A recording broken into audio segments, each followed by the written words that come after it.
საინფორმაციო პროგრამა სტუმართან ერთად ვაგრძელებთ. Როდემდე გაგრძელდება უწყვეტი პროტესტი, რა მოლოდინი აქვთ პროევროპულ პარტიებს და არის თუ არა გამოსავალი შექმნილი პოლიტიკური კრიზისიდან ახალი არჩევნები. თემაზე სტუმართან ნაციონალური მოძრაობის პოლიცსაბჭოს წევრ თემურ სამციშვილთან ერთად ვსაუბრობთ. საღამომშვიდობის ბატონო თემურ. გამარჯობა. მადლობა რომ მოგზანდით და დაგვითმეთ დრო ჩვენს გადაცემაში. მადლობა თქვენ მოწვევისათვის და წარმატებებს გისურვებთ ახალ ფორმატში არა, ახალ შემოგვიყვანში და ახალ სტუდიაში. ვიდრე უშუალოდ ზემოთ ჩამოთვლილ კითხვებზე გადავალთ, მე მაინტერესებს ზოგადად რომ გითხრათ რა ხდება ნაციონალურ მდგომარეობაში და ქალაქის ნაციონალურ მდგომარეობაში რა მდგომარეობა. რა ვიცი, ეხა ხედავთ ზოგადად ოპოზიციას თუ შევაფასებთ და ნაციონალურ მოძრაობას პირდაპირ მინდა ვთქვა და აქ დასამალი არაფერი არა, სამდვილად სახელმწიფო მდგომარეობა არც ერთ პარტიაში არა. ქუთაისის ორგანიზაციაზე პასუხისმგებლობას ვერ ავიღებ, მე არა ვარ ქუთაისის ორგანიზაციის თავმჯდომარე და საზოგადოებამ შეაფასოს როგორ მუშაობს ეს პარტია. ზოგადად ხდება ის, რაც ალბათ ყველა პარტიაში ხდება ამ ეტაპზე, ის კრიზისი, რომელიც ლოგიკურად ადგა, აქ არაფერი გასაკვირი არა. ეს კრიზისი მოიტანა ზუსტად იმ მოვლენებმა და მე ამ მოვლენებს უკვე ღიათაც ვაპირებ ვისაუბრო და საჯაროდ ღიათ აქამდე ვსაუბრობდი ნამდვილად პოლიცსაბჭოს ფორმატშიც, მეც და ჩემი მეგობრებიც, მაგრამ ამას არანაირი შედეგი არ ვერანაირი შედეგი რა პრობლემებზეა ბატონო თემურ საუბარი? წინა საარჩევნო პერიოდიდან რომ დავიწყოთ, ეხლა აქტიურად უკვე თითქმის 2 წელიწადია რაც ჩავერთე პოლიცსაბჭოს წევრი გავხდი 1 წელიწადია და რეგიონალურ საბჭოსაც ხელმძღვანელობდი. წინა საარჩევნო პერიოდიდან მოყოლებული ქუთაისის მაგალითზე რომ მოგიყვეთ, მაგალითად ის ადამიანები ან ადამიანთა ჯგუფი, რომელიც გადაწყვეტილებას ღებულობდა ამ პარტიაში, თამაშგარე მდგომარეობაში ტოვებდა ისეთ ადამიანებს, რომელსაც რეალურად შედეგის მოტანა შეეძლოთ ამ არჩევნებზე. სახელები და გვარები შემიძლია გითხრათ, მოქმედი თავმჯდომარეები რეგიონალური ოფისების და შტაბების წინა საარჩევნოდ გაუშვეს სახში ამა თუ იმ მიზეზების გამო, გაურკვეველი მიზეზების გამო. ჩვენ რა თქმა უნდა ამაზე საუბარი ქონდა, ეს არ დავიმალავ, შეიძლება ამორჩეველმა არ იცოდეს, მაგრამ შიდა ფორმატები რაც არსებობს პოლიცსაბჭო და შიდა კომუნიკაციები ყველგან საუბრობთ, მაგრამ სამწუხაროდ ამ სისტემის გამო რა სისტემაც ეხა ჩემ პარტიაში და არ ვიცი სხვა პარტიებში ნამდვილად როგორა, მაგრამ არ ამგონია სხვა მიდგომა იყოს, შეიძლება არ გამორიცხოს სხვაგან უკეთესი მდგომარეობა იყოს, მაგრამ არ არსებობს პარტიაში გადაწყვეტილების მიღების არანაირი ორგანო. ამ პარტიაში და ზოგადად რა ვიცი ალბათ ოპოზიციაში არის პრობლემა იმისა, რომ მაქსიმალურად ჩვენი მხარდამჭერები ჩართულიყვნენ გადაწყვეტილების მიღებაში და უკვე ხო ჩვენს რეიტინგსაც ხო ეტყობა, იმ შედეგებსაც ეტყობა, მიუხედავად იმისა, რომ გაყავთ არჩევნები, ვიცით რაც გააკეთა ქართულმა ოცნებამ, არსებობს რაღაც მინიმალური ზღვარი, რომელიც ჩვენ რაღაც 2 თვის წინ სამოცემულობა გქონდა არჩევნებამდე და არჩევნებზე ისეთ შედეგი დავდეთ, რომელიც ჩვენი კონკრეტულად ამ პარტიის და კონკრეტულად იმ ადამიანების ბრალი იყო, ჩემ თავზე შემიძლია ავიღო პასუხისმგებლობა და ვიღაცამ შეიძლება იკითხოს, რომ შენ რას აკეთებდიო? მე ვაკეთებდი იმას, რაც შემეძლო ჩემი კომპეტენციიდან გამომდინარე, ჩემი შესაძლებლობებიდან გამომდინარე, მე როგორც პოლიცსაბჭოს წევრი და რეგიონალური საბჭოს წევრი აქტიური კონსულტაციები მქონდა ცენტრალურ ოფისთანაც, რეგიონალური პარტიის თავმჯდომარეებთან, მაგრამ სამწუხაროდ რახან სისტემა არის მოშლილი, გადაწყვეტილების მიღება ვერანაირად ვერ ხერხდება შენი ხმა ან შენი აზრი იქნეს გათვალისწინებული ამ პარტიაში და ზოგადად ოპოზიციაში მე ვთვლი შედეგი რა შედეგის ეხა ქვეყანაში დგას და ის კრიზისი რა კრიზისიც ჩვენ მხარეს დგას, მე მესმის რომ იქით მხარესაც დგას კრიზისი, მაგრამ კრიზისი ჩვენ მხარესაც დგას, სწორედ ამის ბრალი არის, ეს არალოგიკური აქ არაფერი არ მოხდა და ნუ დავიწყოთ იმას, რომ ვიღაცას გაუმართლა, ბიზნესს სულ უმართლებს, ეს ასე არაა. თუ უმართლებს, ამასაც თავის აქეთაც ისევ თამაშობ ჩვენ, რომ იმიტომ უმართლებს, ფეხბურთის მასია, უმართლებს ძლიერს, იმიტომ რომ კარგად თამაშობს და სწორად თამაშობს და სუსტი ყოველთვის სუსტად რჩება და შეცდომებზე არ სწავლობს და ეს ეტაპი გავიარეთ ჩვენ. და ეხლა გამოსავალი რა არის, რომ რა ვიცი, ეხლა არის ყოფნა არ ყოფნის საკითხი, ან გადავრჩებით, ან არ გადავრჩებით. ან ქვეყანაში იასებს ოპოზიცია, კრიტიკული მედია, არასამთავრობო ორგანიზაციები, ან უკვე შემდეგი ეტაპია ის, რაც მიგვიყვანს ბელარუსიზაციასაც რა უძახიან და რუსეთს. ანუ შემდეგი ნაბიჯი აუცილებლად ბოლომდე თუ 100% ჯერ არა ვართ მისულები და კიდე შეგვიძლია რომ ამ ქვეყანაში გავჩერდეთ, ვისაუბროთ, თქვენ კრიტიკული ჟურნალისტი იყოთ, მე ოპოზიციას წარმოვადგენ და ეს ეტაპიც დამთავრდება. და თუ ისევ ჩვენ ამ ბრძოლაში შევალთ იმ მეთოდებით, რა მეთოდებითაც აქამდე ვიბრძოდით, ეს გარდაუვალი პროცესია. ამას მე თუ ხედავ, ეხა, რა ვიცი, ადამიანები არიან 20 და 30 და 40 წელიწადია პოლიტიკაში არიან და ეს ადამიანებიც უნდა ხედავდნენ, ხო და ადამიანები არიან, რა ვიცი, ჩემ პარტიაშიც, მათ შორის ესეთი ადამიანები, რომელსაც ოპოზიციაში ყოფნის დროს უფრო კარგად არიან. ვიდრე ხელისუფლებაში ყოფნის დროს იყვნენ. თბილისშიც, ქუთაისშიც, ყველგან, ყველა რეგიონში არის ეს პრობლემა. არ ვლაპარაკობ ეხლა მარტო ქუთაისზე, მე ზოგადად ეს პრობლემა არსებობს ჩემ პარტიაში და სხვა პარტიაშიც თუ ესეთი პრობლემა არსებობს, ყველა უნდა ისაუბროს ამაზე და მე ვთვლი რომ ერთადერთი გამოსავალი ეს არის საჯაროობა, ღიაობა.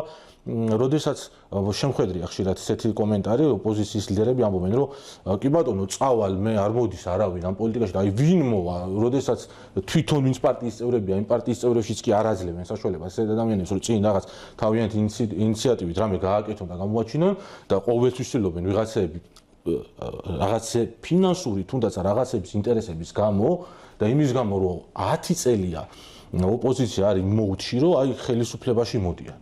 და მოსასვლელი გზებზე არ მუშაობენ და გარანტირებულია თითქოს აი არჩევნები მოვა და გარანტირებული იყოს ვითომ ეხლა მიზინა ქუჩ დაიხურავს და წავა და როგორ გონიათ ეხლა ამ კონკურენციაში და ამ მდგომარეობაში ვინმე ახალი მოვიდეს ქუთაისშიც ქონდა ესეთი მაგალითი იყო ის ადამიანები და ვასახელებ აგი ჩემი გიორგი ტურაბელიძე და ირაკლი ტურაბელიძე სავანეს ფლობელები რომ დაუნგრიეს ეს ბიჭები პარტიაში აქტიურად მოვიდნენ ჩაერთვნენ ამ პროცესებში მთელი ქალაქი მხარს უჭერდა ამ ადამიანებს როგორც მოვიდნენ ნაციონალურ მოძრაობაში გახდნენ წევრები მაგრამ ამ ადამიანებს ვერც მე ფიზიკურად ვერანაირად ვერ მიხმარე რომ აქ თავიანთ თავი ეპოვათ ხო ეს ხო პრობლემაა რეალურად როგორ შეიძლება წარმოიდგინეთ ახლა ნაციონალურ მოძრაობას უკვე რავი 1 წელიწადია თითქმის 6 თვეა ოფისი არ აქვს ქუთაისში სიდიდით მეორე ქალაქში ხო და ეს პრობლემა რასთან არის ეს დაკავშირებული რა პრობლემა უამრავ რამეს და რაზეც ვისაუბრე იმასთან პირველ რიგში იმასთან რომ ღიაობის პრობლემაა პარტიაში ეს არის ჩაკეტილი რაღაც სტრუქტურული პრობლემაა, სადაც არც პოლიცაბჭო არ მუშაობს და არ არის ისეთი ორგანოები, რომელიც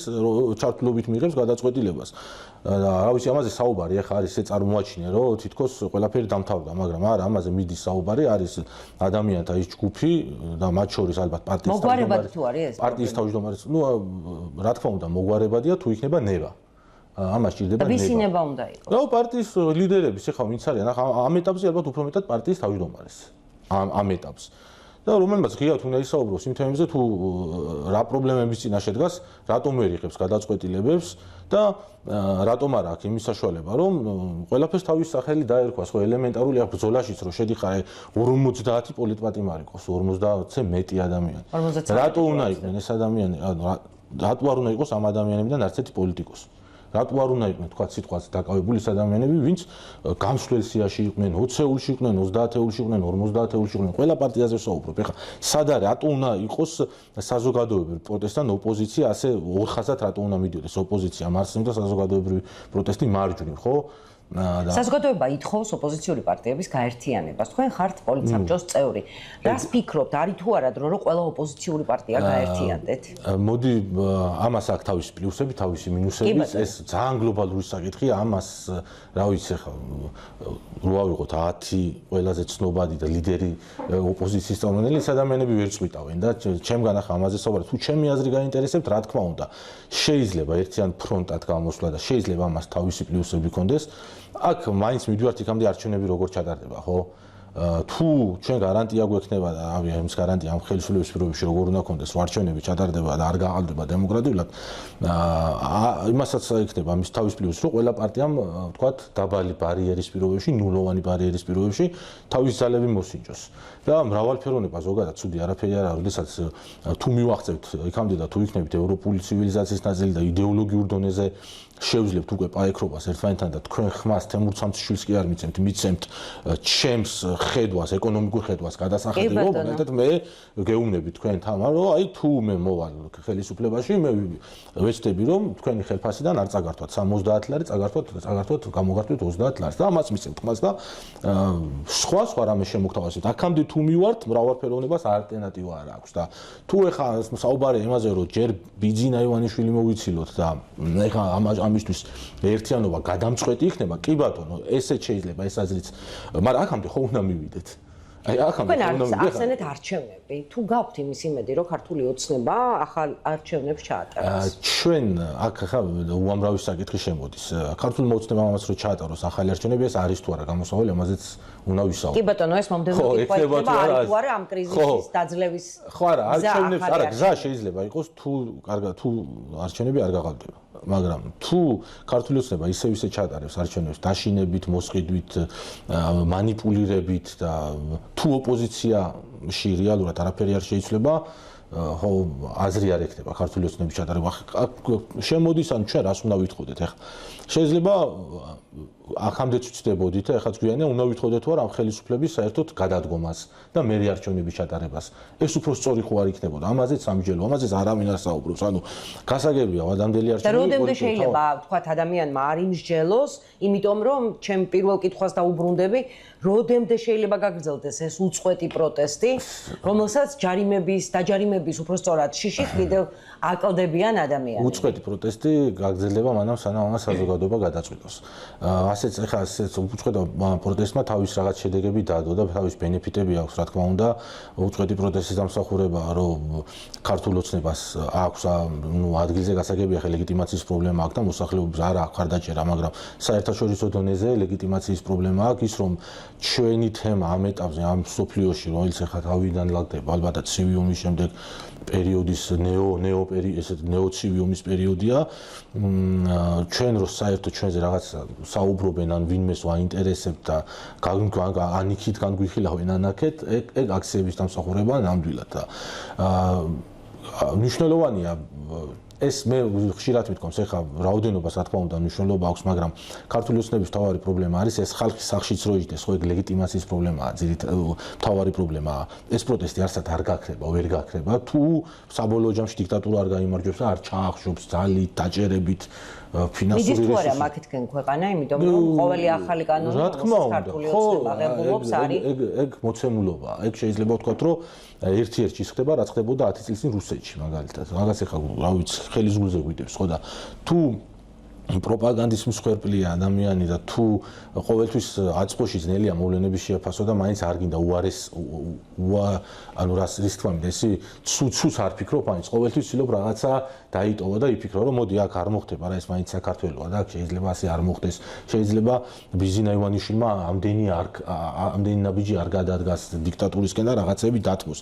ეს ყველაფერი ილუზია, იმიტომ რომ დიქტატურას და ზოგადად პოლიტიკაში არსებობს კონკრეტული ფორმულები და ამ ახალ ფორმულას თუ ვინმე არ ამგონია ხა ბიზინა ივანიშვილი მხელა ჯგუფის ადამიანი იყოს და მხელა პოლიტიკური ფიგურა იყოს, რომ ახალი ფორმულა შექმნას აქ და ჩვენ იზოლირებულად კარგად გვამყოფოს ეხა რუსეთის და დასავლეთის გარეშე რაღაცა 64 კუნძული გააკეთოს. ეგ იმედზე თუ გადავთავთ, მაგას დავიჯერებთ, იმედს თუ უყურებთ და მაგას ვამბობ, ანუ თუ პროპაგანდის მსხვერპლი ადამიანი სამწუხაროდ ამას ადვილად იჯერებს და მე უკვე ფაქტი რომ მოხდება, ფაქტის წინაშე რო დადგება, მე ხდება იმ უბედურებას, როცა მაგალითად არიან ახლა მათ შორის შეიძლება მე ვთქვა ჩემ თავზე, რომ 2012 წლიდან ვიძახოდით ჩვენ, რომ ქართული ოცნება იყო ხელისუფლება, რომელიც რუსულ ინტერესს გაატარებდა ქვეყანაში. არიან ადამიანები, ვინც ამას 2 წლის წინ მიხვდა, სააკაშვილი 2018 წელს იძახოდა, უკრაინაში შეიჭრება, სრულმასშტაბიან ომს დაიწყებს რუსეთი.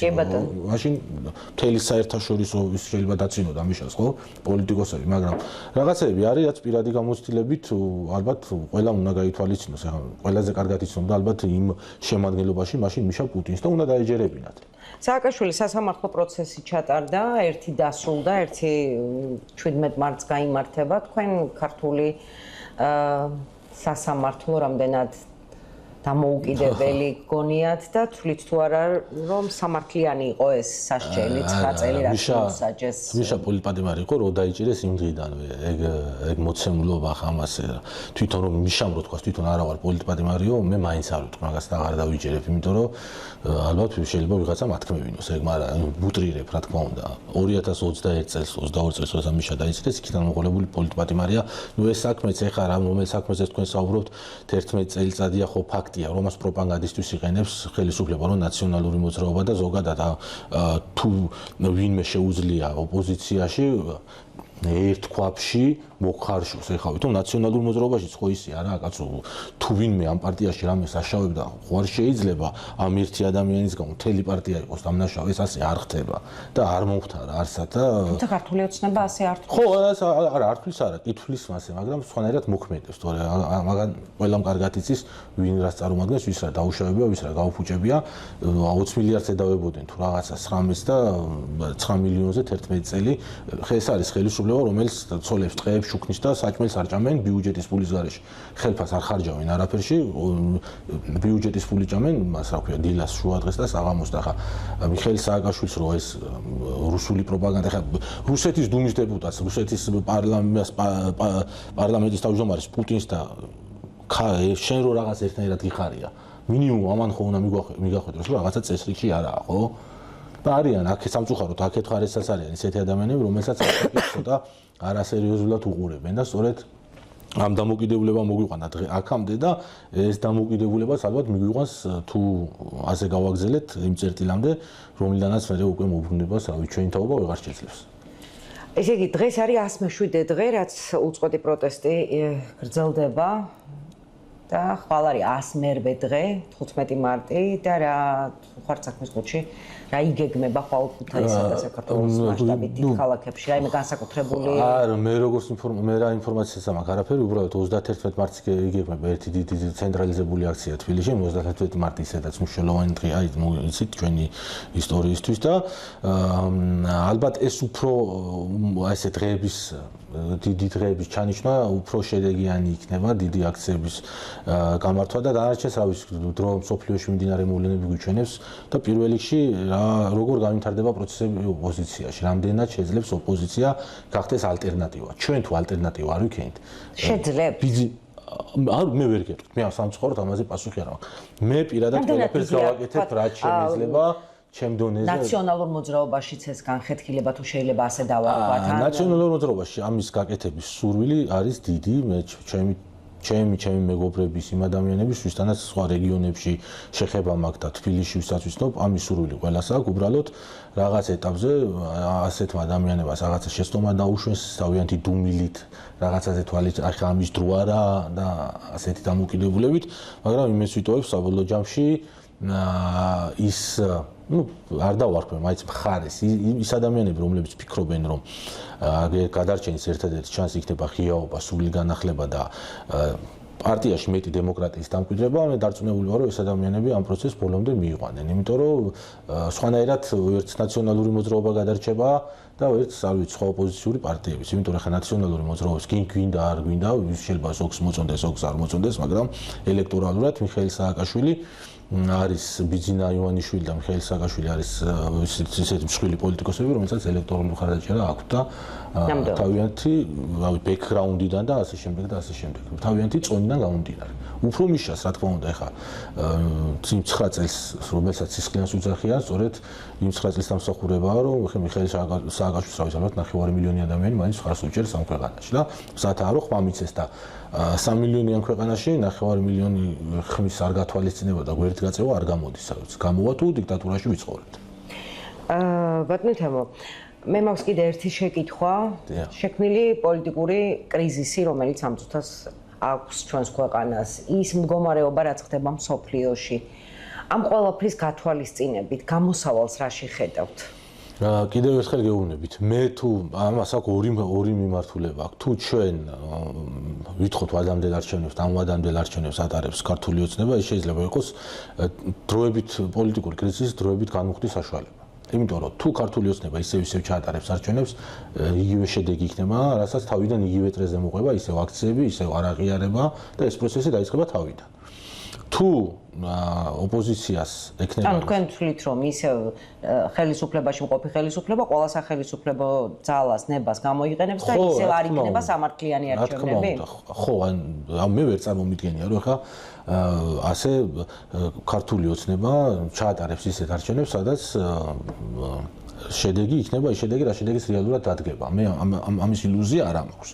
მეორე მხარე არის უკვე ხედავთ რომ თუ საერთაშორისო ასპარეზი თუ იქნება იმ დონის ეწოლა რომ თუნდაც ეკონომიკურად თუნდაც დადგება იმ დონის კრიზისი რომ ქართული ოცნება იძულებული გახდება და მიხვდება რომ უკეთესია ეხლა რომ ხელისუფლება დათმოს ვიდრე ხელისუფლებაში იყოს თუ ამ ეტაპზე მივართ მაგრამ ეკონომიკა ცოტა მიუხედავად სანქციებისა მიუხედავად ეწოლისა და მიუხედავად იმისა რომ ეხლა მაინც გადალაგების პროცესი მიმდინარეობს და ტრამპის ადმინისტრაცია თავიდან ახალი ფურცლით იწყებს ყველასთან ურთიერთობას ჩვენთან კი არა რუსეთთანაც და ჩინეთთანაც და მის პირველი ისე ლეველის მტრებს ელაპარაკებან სუფთა ფურცლიდან თუ დადგება ის კრიზისი, რომ ქართული ოცნება ვეღარ შეძლებს სოციალური ფონის აი ამ დონეზეც გაჩერებას, რა დონეზეც ეხლა ვართ, მიუხედავად იმისა, რომ ეკონომიკური კრიზისი ასეთი პოლიტიკით ადრე თუ თვიან დადგება, ეკონომიკა არის ისეთი, რომ ჩვენ არ ვიცით რა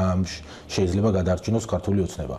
რამდენად შეძლებს ფინანსური და სხვა აქტივების მოზიდვას, ჩაანაცვლებს დასავლურ ინვესტიციებს, თქვათ რუსული ან ჩინური ინვესტიციებით, ამის პროგნოზირება ჯერ შეუძლებელია, მაგრამ ეხლა რასაც ხედავთ იმას, რომ სარეზერვო ფონდი დასულია, რეზერვი დასულია თითქმის მინიმუმამდე და ლარის გამყარების გამო ყიდის და ყიდის ეროვნული ბანკი დოლარს ის, რომ ევროპული და ამერიკული გრანტები მცირდება და ჩერდება, ეს ამით ვარაუდი შეიძლება, რომ ეს ეკონომიკურ კრიზისს დააყენებს, მაგრამ როდის დადგება და რა დონის იქნება ეს ეკონომიკური კრიზისი, ეს არავინ არ იცის და ქართული ოცნება რამდენი ხანი შეძლებს სტატუს-კვო შენარჩუნებას.